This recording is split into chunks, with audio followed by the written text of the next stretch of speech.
The Witcher Wild Hunt is one of the biggest, hypest games of the year. It's garnered attention from all over the web, and for good reason. Fans of the series and newcomers alike have been wondering what awaits Geralt and us new players in the newest incarnation of the franchise. Well, my friends, this month not only did I get to fly to Poland to interview the developers, but also sit down and play roughly 12 hours of the game. Some disclosure right at the top, I am a huge fan of the series, just so you're aware.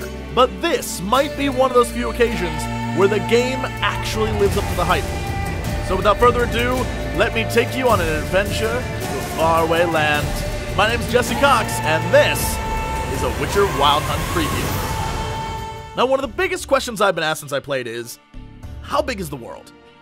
I'll never understand why that's the first question every single time, but it is. I assume it's very important. You kids and you're running through forests. Well, I have your answers, and it's actually kind of something you probably expected and didn't. Let me explain. If you've seen the trailers like I have, and the promotional videos, and all of the behind-the-scenes stuff, you can hear devs saying, you can run to that mountain, you see that? You can go there. And you can go to that tree way in the distance, and see that river over there? You can go there too. I assumed, like many of you, that this was a massive, giant, super world. It's really not. To give the devs credit, they did tell the truth. Anything you can see, you can run to. Mountains, rivers, oceans. Hell, you can then climb those mountains, wade those rivers, and sail through those oceans if you want to. But technically, there's a series of zones instead of one giant open world. Now, don't get me wrong, these zones are huge. Like, massive zones. But as far as I can tell, you couldn't run from one of them to another. So for example, you can't run from the starting area to Novigrad to Skellige. You just can't do it. But again, let me stress, these are huge areas. The idea of them basically being zones, you're gonna see that as a blessing when you see how big they are. If it was any larger, you'd be overwhelmed. Each zone has multiple cities, multiple towns, castles, dungeons, its own sort of zone aura, if you will. They all look different, they all have different lighting, they all have different peoples and cultures. They're so big, you're given a horse from moment one in the game. You get access to boats quickly thereafter. There's signposts spread about the world so you can quick travel from point to point, from key town and location to region to other zones. It's a big world. It's huge. But I wanted to make sure everyone understood, it's not one giant world, it's several very, very large worlds. But I'm aware a lot of you are about to type in the comments, Jesse, none of what you said matters, it's gibberish. Give us scale. How does this relate to recent RPGs? Dragon Age, Skyrim, how we looking? What's the size comparison? I will simply say, from my time in the game, it feels much larger. I would go as far as to say some of the zones by themselves are bigger than Skyrim's map. Do I have evidence to support that? Not really. It just felt that way. It looked that way. It felt like there was more things to do, so you weren't just running around finding nothing and then hitting a landmark. There were all these things there to keep your attention. When it comes to Dragon Age, you know I like that game a lot. I would say Witcher crushes Dragon Age when it comes to map size. Dragon Age has this problem where everything seems enclosed and you're sort of encased in different areas. That's not the case in The Witcher. You feel like you can go anywhere. You might not be able to, I haven't done enough exploring to tell you that, but it feels like it, and I think that's what matters the most.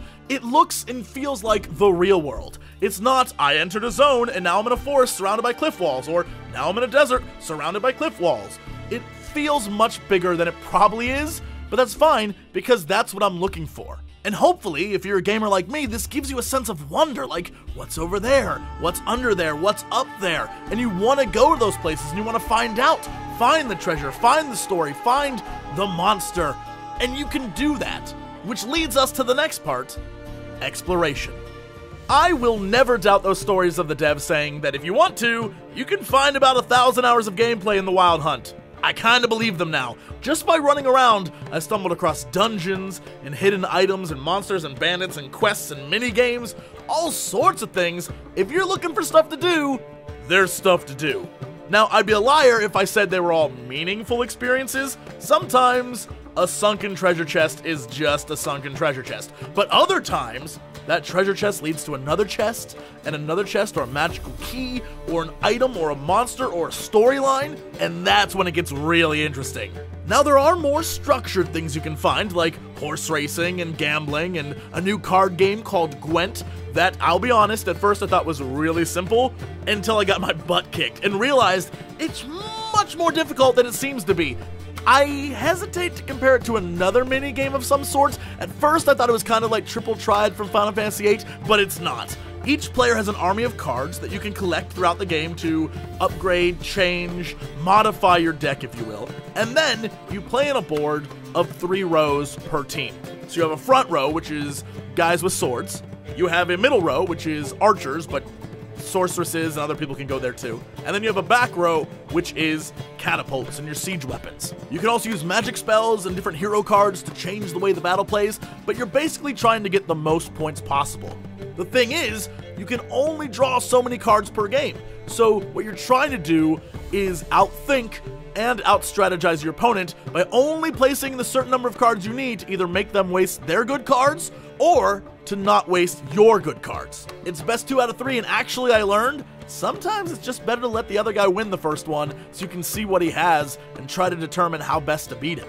But again, that's a card game, and you're probably wondering, what does this have to do with exploration? Exploration, my friends, is how you find cards. You can get them in taverns, you can get them all over the place, and you're gonna need them because, let me tell you, just like everything else in The Witcher, these NPCs do not pull punches. Right off the bat, one of the first guys you play has the best cards in the game. You can't beat him. He just destroys you every time. And so if you're like me, you know you want to beat that guy, so you do everything in your power to find all the cards needed to do so. And that's what I try to do. So anyway, back to what most of us view as exploring, running around and finding cool things. Let me tell you, there is a lot of cool stuff to find.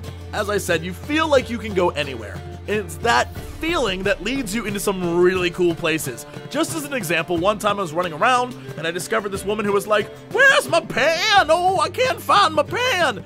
And I'm not going to spoil the quest, but if you help her, you sort of get involved in a crime-solving story. It's pretty cool, and it has some ties to a previous game, and it's very cool. An example I can give you, where I can tell you the whole experience, is at level 1. Keep in mind, level 1. I just started running, and I found a place of power in a graveyard. We'll get into what those are later, but I found this place of power, and by God, I wanted it. So I ran over to it, and boop, there's a level 7 Wraith. I'm level 1. I will tell you this now. I wanted that place of power so bad. It didn't matter that I saw everyone around me moving forward with the story. I fought that damn Wraith to the death many times. He kept kicking my ass. He's 7 levels higher than me, but that's what the Witcher series does. It tests you. You can come back at level 7 and kick his ass, sure, but if you're level 1 and you have the patience and the will to learn how to beat him, you can do it at level 1, and that's what I did. I kicked that guy's ass. I stalked him, and I found his secret lair, and man, I hunted him down and got all of his loot. It felt so good. It was such a good moment. Had nothing to do with the story, had nothing to do with anything other than a me versus that damn Wraith moment. I haven't felt that way in a video game for a long time. So I think that's kind of a good segue into our next topic, the combat. So I am very aware that when I talk about combat, the things you care about are, how does it play? How does it feel? And let me tell you, if you played The Witcher 2, it is very much along those lines, but refined, honed.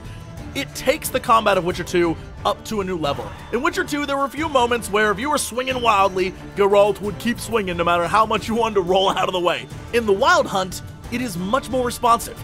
You can be swinging and then be like, nope, I am out. You can throw up that sign when you need to. It's very, very quick, fast gameplay, and I love that. Much like Witcher 2, this game will not hold your hand in combat. There are times where you think you're just gonna roll up to a bunch of dudes, and suddenly out of nowhere you are surrounded, and you're screwed. And I love that, because it teaches you how to fight different monsters different ways, and it is challenging, and I think that's something that's missed in a lot of RPGs, where you can just sort of out-level everything as you go. In this, many times it doesn't matter if you out-level them, because they can still do a lot of damage. In Wild Hunt, it's just as much about skill as the weapons, armor, and magic you're using. Speaking of weapons and armor, there is a vast array of weapons and armor in this game. Much like every RPG ever, there's a lot of weapons, there's a lot of armor, you can craft them, you can buy them, you can find them, loot them off bodies, get them from chests, all that stuff. There's a ton, it's expected, no real reason to go into that. It's a man with 2 swords. You gotta figure there's a wide variety of swords and other weapons out there that he can use. Everything from sticks to axes to who knows what that I haven't found yet. It shouldn't be that big of a deal to have a wide array of weapons and armor, but for those of you out there who are like, I want to dress Geralt up nice, you can dress him up nice, then you can give him a shave and change his hair if you want to. It's an RPG, those things should be a given. So, back to the combat, much like Witcher 2, it's less about how many monsters or bandits Geralt can run headfirst into, swinging recklessly, and more about the use of signs, dodges, and parries. Sure, there are going to be times when you are way over-leveled, and you come across a guy who is 10 levels lower than you, and you just swing, and he explodes. But for the majority of the game, when you feel like not having to start over, especially for those of you like me who like to explore, the enemies you encounter will always out-level you. Like I was saying with that level 7 Wraith, you're not expected to kill it yet, but if you want to, you sure as hell can try, and you can actually win, which I love that about this game. And from what I experienced, and I can't speak for late game, but early in the game, the story takes you through several zones that, if Geralt gets off his horse or just decides to deviate from the main path, it gets dicey. A good example is right at the beginning of the game. If you decide to get off your horse and just look around, you can go down by the water and some drowners are there. And the drowners are level 3 or 4, you're level 1, but they hit like they're driving a semi-truck. Because holy moly was I unprepared. I'm sure there is a way to beat them. In fact, later on I ran back, kicked their asses. At first, when you're starting the game, if you just wonder and you're unprepared for how to fight the enemy, how to dodge out of the way, what signs to use, it is troublesome. And I love that because it teaches you the hard way. You learn valuable lessons, and for those of you who like that sort of everything's super duper hard and I got my ass kicked, but I'm gonna come back and beat you later kind of mentality in games, you're gonna love that. So at this point, for those of you who know the Witcher series, you kind of get what's going on here. It's very familiar to Witcher 2. For those of you who have no clue, let's start with some of the basics of combat. First, you have your swords, silver and steel.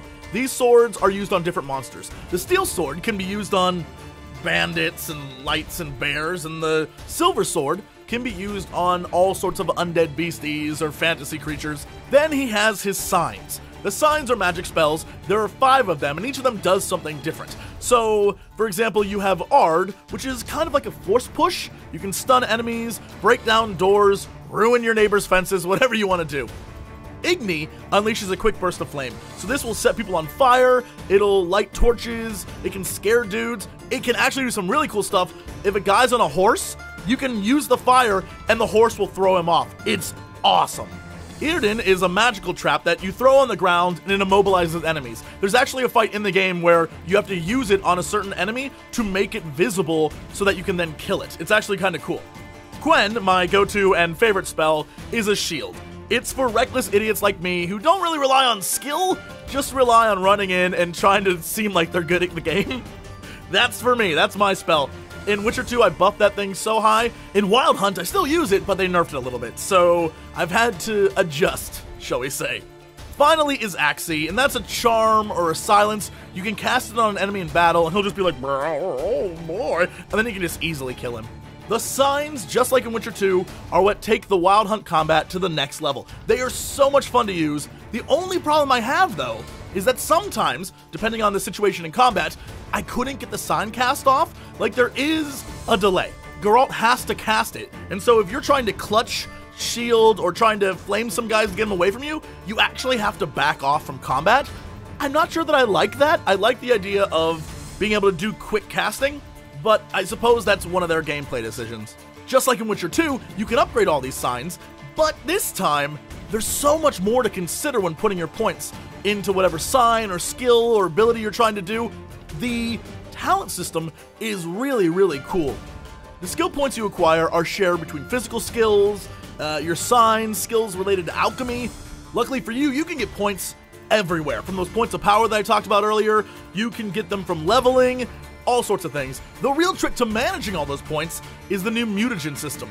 After deciding where to spend all the points in, let's say a sign, you can then combine them with the mutagen to create an even more powerful buff or effect for Geralt.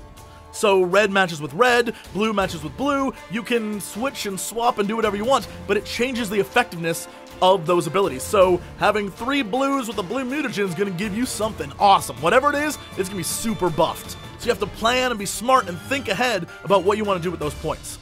Now, before we get into story, which is what I'm all about, there's one thing that we need to talk about that everyone's interested in: the graphics and music. First, let's talk the music. It's easily the easiest to talk about. It's amazing. You can hear it in the background, you can hear it in the trailers. It's genuinely wonderful. I really can't even express how much I like it. All I can say is, weeks after having played it, it's still in my head. I'm still whistling along when I'm just like doing other work. It's great. It's really kind of like old school RPG music in that it encompasses the world, it feels like it belongs, and it makes everything going on in the game 20 times better, and I love that. As for graphics, that is the big elephant in the room. Everyone's asking me, or shouting at me, or questioning me, did they downgrade the graphics for launch? Because I remember it looking like this, and now it looks like this. Honestly, I don't know that I could tell you. Full disclosure here, I just don't know. The gameplay time was set up by devs on a dev PC, with game settings I didn't get to see, with specs of the PC I have no clue what they were, recorded with NVIDIA Shadowplay at 60 bits, which is much smaller than I usually record at, and then getting YouTube technical. Once uploaded to YouTube, it lowers the bitrate even more, and then 60 FPS blurs all the ground foliage on YouTube videos. So with all that said, this is kind of like a take my word for it moment. You don't have to, I don't expect you to, but the game is much, much better looking than what you're seeing on YouTube. Is it downgraded from the super high-res shots you saw 5 months ago? Maybe? I couldn't tell you. I wouldn't even attempt to guess, because I didn't really notice or think about that till people started asking me, and I was like, oh, crap, I probably should have looked into that. It wasn't a big issue for me. It looked nice while I played it. I would have liked to see what the settings were, but I just didn't have access to it. I will say that it had to either be high or above. There's no way that you would show off your game to people at medium. So what you're getting is pretty much close to top end what it would look like. So judge that how you will. So finally, let's talk story. Is it accessible? Do you need to have played the first 2 to even understand what's happening? I can easily answer you don't. There are many moments in the game that fill in gaps in the story for the new players. There were people at the event who had never played Witcher 1 and 2 who really got into the story and were really liking it. For old players of the series, there's homages to old friends, locations, storylines, not to mention the use of a really cool system at the beginning of the game that lets you import your save files without really having save files if you played on a console or got a new PC since 2012. It's basically what some other recent RPGs have done, but this one's actually in the game, and you don't have to do it. But if you choose to do it, a scene takes place where you're questioned about past events and choices you made. I actually kind of like that. The biggest thing that I noticed, and it's probably the reason why everyone there who hadn't played the first 2 got really into this one, is that the story is much less about the political nuances of numerous kingdoms and assassin plots like the second one, and this time it's pretty much from the onset a story of good versus evil. It's not at all simple, but it plays that way, and I think anyone who hasn't played The Witcher before, this is probably the game to get into. It looks great, it plays great, and the story is something that you can really sink your teeth in. Plus, oh, the bad guy. Guys, I'm not even gonna spoil nothing. Just know. The world itself and the peoples in it not only engage your attention, but actually make you think about consequences far more than you do in other games. There is definitely no black and white in this game. Everything you do has a price. Even things that you think are amazingly on point, like the thing to do, someone's gonna hate you for that. It's just like real life. Not everything you do is gonna make everyone happy. You have to get used to it, and you just have to pick what works for the story you want to create, what works for your hero, what works for you, because there is no right answer. Sadly, for those of you who want details, I've been asked not to spoil the story, and we all know I'm that guy. I would spoil it even without thinking, and I do that most of the time, but I'm not allowed to. It's probably for the best. Just know that I really want to tell you about it, but I can't. In the end, I think the things that stuck with me the most from this play session were the tiny things. Things that made me turn to people and be like, did you see that? Just as an example, at one point in the game, Yennefer opens a portal and says, I'll see you later, and she goes off through the portal. And being the guy that I am, I'm like, what if I follow her? Now, 99% of games, we all know what would happen. You just run into the wall behind it. But the devs took an extra step here. That was pretty unnecessary, but if you run in, you pop out into a different room of the castle. It's something really small, but made me smile so much and stuck with me to the point where I'm telling you about it in this video. Those moments happen all the time in this game. Little things you didn't expect, but when they happen, you're like, that was genuinely kind of neat. So I guess what that little anecdote is trying to say is that the game appears to be something special. A lot of love and hard work went into it, and I'm hoping the passion I saw poured into the first 12 hours of the game lasts throughout, and I'll still be running around telling people weird little anecdotes at hour 100 about, oh, the one time I did this and then this happened. That was crazy. I'm hoping for that. I can't wait to play it on release. Hopefully you're as excited as I am. No matter what, I truly hope this will be a great game, and I can't wait for the 19th. Thank you so much for watching. I will definitely be Let's Playing this, so I can assuredly say, and as always, to be continued. Thank you guys so much for watching. I'm aware this was a hype video, and I know a lot of you wanted me to get real critical with the game, but I can't. I love this game. I loved Witcher 2. It was one of the very first games I ever Let's Played on my channel, way back when I first started. I am in love with this franchise, so what can I say? The time that I got to play was a lot of fun, and I'm really excited. Could that change 50 hours into the game? Maybe. But right now, I'm just as excited as I was 6 months ago, a year ago. I'm still very excited for this game, and I can't wait to play it on the channel. So remember, it's the year of 1,000,000 subs. I'd be forever grateful if you subscribe or thumbs up and like this video. That would be amazing. And as always, to be continued.